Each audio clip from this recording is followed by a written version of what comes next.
สบายดีเพื่อนๆหลายวันแหละที่ข้าพเจ้าบรินำเสนอสถานที่ท่องเที่ยวใหม่ๆเนื่องจากว่าข้าพเจ้ายังเป็นนักศึกษาอยู่มีเวลาบ่หลายเพราะโดยใจมากข้าพเจ้าอยากนำเสนอสถานที่ท่องเที่ยวใหม่ๆให้กับเพื่อนๆเพื่อได้เป็นทางเลือกโปรดติดตามได้ไปเลย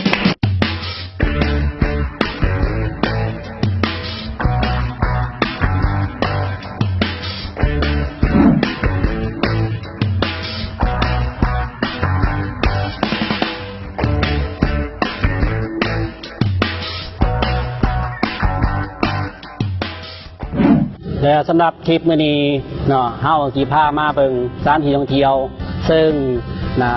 ศาสนาเนี่ยน้อยนึงนั่นก็คือวัดบ้านน้องจั่วเมืองเรางามแขวงสารวัตรเนาะถ้าทานได้มีโอกาสมาทางเมืองเรางามก็มาแวะมายามได้เนาะปัจจุบันนี้เจ้าอาวาสก็แม่นทานมหาจีประเสริฐเพิ่นเนาะเป็นผู้ดูแลนอกจากวัดแล้วเขายังมีพาเที่ยวสถานที่ต่างๆเนาะลองเบิ่งลองติดตามเบิ่งกันว่าสถานที่ต่างๆนั้นจะมีสถานที่ใดๆแด่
เพื่อนๆพักก็ได้ก็แซ่เฮาได้เห็นแก่ความเมื่อยเฮาได้